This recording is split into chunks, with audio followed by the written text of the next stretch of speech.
ఒక చిన్న bike ride ఇండియాలో ఉన్న పెద్ద ప్లేయర్స్ ని ఎలా దించేసిందో తెలుసుకోవాలి అని అంటే మనం ఇంకొక చాప్టర్ లోకి వెళ్లాల్సిందే. టైం మారింది.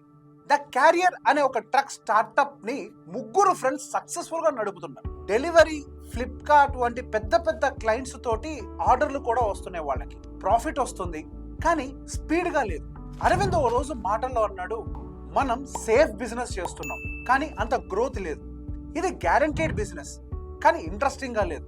మనకి స్పీడ్ కావాలి అన్నాడు. అప్పటికే ఒక అబ్జర్వేషన్ చేశారు. వాళ్ళ స్టాఫ్ ఎక్కడికి వెళ్ళినా బైకుల మీద వెళ్తున్నారు. అక్కడ వాళ్ళకు ఒక క్లారిటీ వచ్చింది, బైక్స్ ఇవే ఇండియాకి ఫ్యూచర్. తర్వాత వాళ్ళు చూసిన రెండో పెద్ద విషయం, ఇండియా క్యాబ్ మార్కెట్ లో బూమ్ అవుతోంది. ఓలా టాక్సీ ఫర్ షూర్ అనే ఒక కంపెనీని పర్చేస్ చేసింది. ఊబర్ వందల మిలియన్ల డాలర్లతోటి భారతదేశంలో పెట్టుబడులు పెడుతోంది. అయితే ఇండియా అమెరికా మాత్రం కాదు.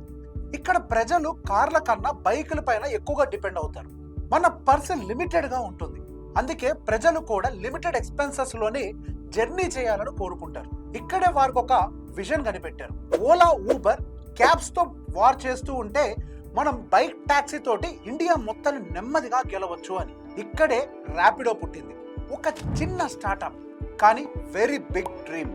ఓలా, ఊబర్ల మధ్య పోటీలో ఒక చిన్న స్టార్ట్అప్ ఎలా నిలబడగలదు? ఇదే ప్రశ్న వెంచర్ క్యాపిటలిస్టులది కూడా.